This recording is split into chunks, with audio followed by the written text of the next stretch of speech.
उस रात दिल्ली सो रही थी। सड़कें खामोश थीं, खिड़कियां बंद थीं और शहर को जरा सी भी खबर नहीं थी कि आज डर को देखने वाली एक औरत खुद डर के सामने खड़ी है। ये कहानी किसी आम लड़की की नहीं है। ये कहानी है उस औरत की जो 6000 से ज्यादा पैरानॉर्मल केस देख चुकी थी, जिसने भूतों को नहीं, इंसानों के दिमाग को पढ़ा था। लेकिन 6 जुलाई 2016 की उस रात कुछ ऐसा हुआ जिसके बाद वो जिंदा नहीं बची। ना कोई सुसाइड नोट, ना कोई आखिरी मैसेज, बस एक बाथरूम और एक रहस्य जो आज तक बोलता नहीं। आप सुन रहे हैं खामोश जुर्म, जहां जुर्म चिल्लाता नहीं, बस धीरे धीरे सब कुछ खामोश कर देता है।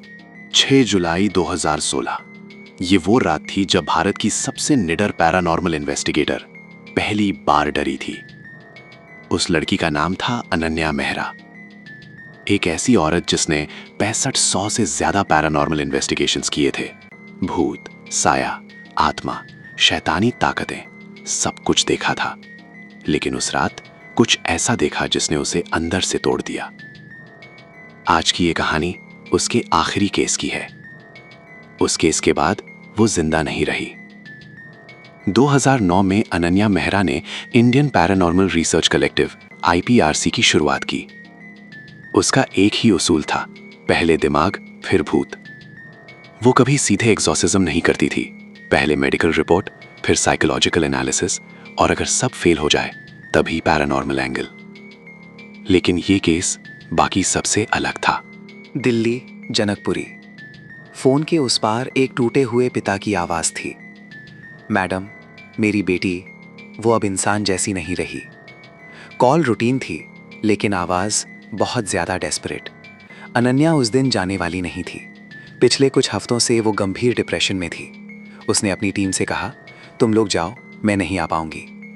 लेकिन जैसे ही उसने सुना कि लड़की खुद को नुकसान पहुंचा रही है और हाथ में खंजर लेकर घूमती है, अनन्या रुक गई और बोली, नहीं, इस बार मैं खुद आऊंगी। शाम हो चुकी थी, टीम गाड़ी में बैठ चुकी थी। अनन्या आगे की सीट पर चुप बैठी थी। एक टीम मेंबर ने पूछा, मैम, आप ठीक तो हैं? अनन्या ने धीरे से कहा, पता नहीं क्यों, आज ऐसा लग रहा है जैसे कुछ मेरे अंदर ही बैठा है, जो बस मेरे टूटने का इंतजार कर रहा है। उसकी आवाज में डर नहीं था, थकान थी। जनकपुरी की वो बिल्डिंग, नीचे खड़े होकर ही लड़की की चीखें सुनाई दे रही थीं। लोग बालकनी से झांक रहे थे, कुछ लोग बाहर भाग चुके थे और अनन्या सीधे अंदर जा रही थी। जैसे ही लिफ्ट ऊपर चढ़ी, चीखें और तेज हो गईं। दरवाजा खुलते ही लड़की की चीख अचानक रुक गई। वो अनन्या को देख रही थी, मुस्कुराई और बोली, आ गई? उस पिता के हाथ कांप गए। मैडम, महीनों बाद ये पहली बार शांत हुई है। लेकिन अनन्या को उस लड़की की आंखों में कुछ दिखा, पहचान। कैमरे लगाए गए, EMF मीटर ऑन किए गए और तभी कुछ गड़बड़ होने लगी। एक नहीं, हर कैमरा फ्लैश करने लगा। EMF मीटर असामान्य रीडिंग देने लगे। जैसे ही अनन्या लड़की के कमरे के पास पहुंची, मीटर पागल हो गया। कमरे में घुसते ही लड़की ने कहा, हमें तो तू बहुत अच्छे से जानती है। अनन्या ने पूछा, तू कौन है? लड़की हंसी, इस घर में जो भी है सब तुझे जानता है। तू हमें अपने साथ लेकर चलती है। और तभी अनन्या को महसूस हुआ, आवाज उस लड़की की नहीं थी। वो आवाज उसके बिल्कुल पीछे से आ रही थी, जैसे कोई उसकी गर्दन के पास खड़ा हो। बाहर टीम मेंबर कैमरा फुटेज देख रहा था। दीवार के पीछे काली आकृतियां, एक नहीं कई, हर कैमरे में। वो भागकर अंदर आया और जो उसने देखा, अनन्या सीधे खड़ी थी, हिली नहीं, आंखें खुली थीं, लेकिन जैसे वो वहां थी ही नहीं। लड़की मुस्कुरा रही थी। कुछ देर बाद अनन्या होश में आई। उसने केस रैप किया और जाते वक्त वो वही शब्द बोले जो वो हर केस में बोलती थी, अगर यहाँ कुछ भी है मेरे साथ चलो। टीम को ये बात हमेशा डराती थी। रात 1:30 बजे घर पहुंचकर अनन्या ने अपनी पत्नी से कहा, वो सब मेरे साथ आ गए हैं, उन्हें बस मेरा अंत देखना है। सुबह 7 जुलाई 2016 बाथरूम से आवाज आई, दरवाजा तोड़ा गया। अनन्या जमीन पर पड़ी थी, दुपट्टे से फंदा लगा हुआ।